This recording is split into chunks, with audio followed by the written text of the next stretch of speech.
So this is the oil pan outside of 2014 Chevy Silverado 6.2 liter. This video is for those who are trying to get the pan out and you're not sure if you got all the bolts or what's it sticking on.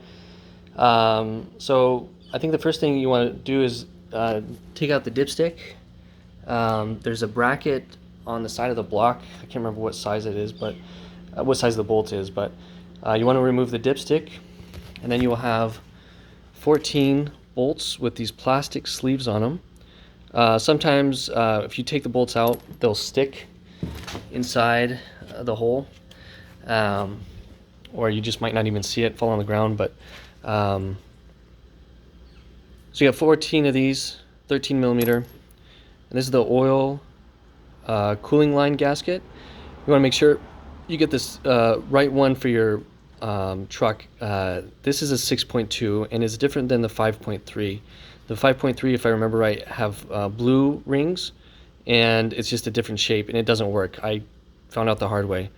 I called up O'Reilly's. They're like, well, which one do you need? I'm like, I don't know. So I got them both. I put the wrong one on first and learned the hard way. So these are 10 millimeters, and then you got two 10 millimeter dust cover bolts, I believe.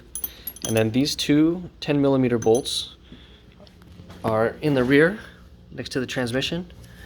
They're pretty easy to see. And then I can't remember which bracket this is for or where it goes, but that's a 15 millimeter, 15 millimeter, 13 millimeter.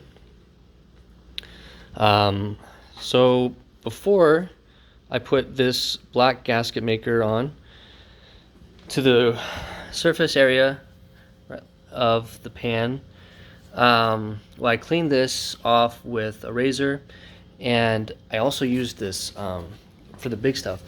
And then what I would do next time is use this gasket remover for the lighter stuff, and I let it sit for about 10 minutes, and then I use this sponge to clean it off. So it worked really well. And then I think I just used brake cleaner to get dust off.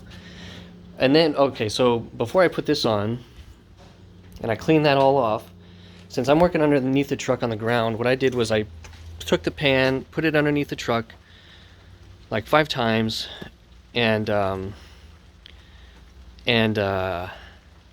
practiced just mounting the pan to the block, because the first time I tried it, I was touching coolant lines, cross members, and things like that.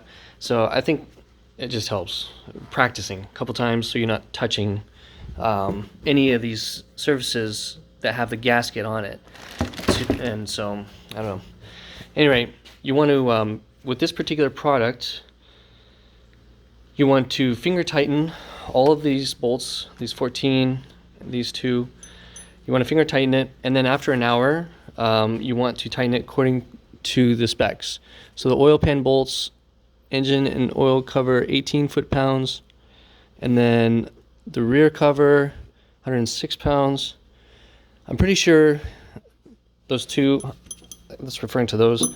I don't know, somebody else might know something different. The lower oil pan, 89 inch-pounds.